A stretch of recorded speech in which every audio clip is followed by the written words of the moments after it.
Žena, vieš, čo robíš úplne zle?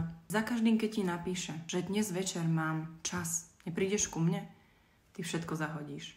Všetky plány, všetky vlastné túžby, len preto, aby si bola pri ňom.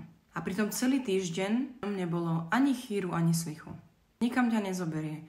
Žiadne výlety, žiadne spoločné večery, žiadne strávené chvíle s jeho priateľmi. Žiadne plány do budúcna.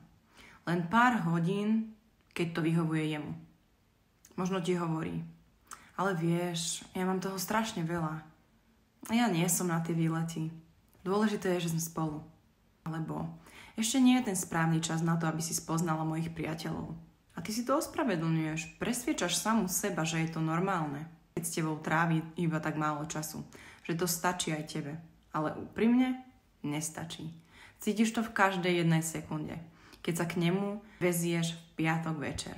Cítiš to, keď čakáš na jeho správu, zatiaľ čo všetky tvoje kamarátky majú partnerov, ktorí si ich vážia a plánujú s nimi spoločný čas. Ako dlho budeš ešte klamať sama sebe?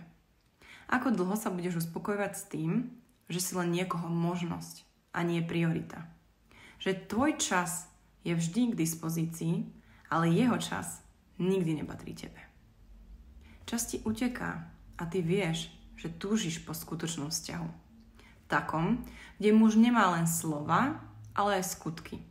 Kde si jeho súčasťou, nie len niekým, kto si vyplňa jeho prázdne chvíle. Je na čase, aby si sa pozerala pravde do očí. Napíš mi a ja ti ukážem, prečo sa ti toto deje a ako to môžeš zmeniť.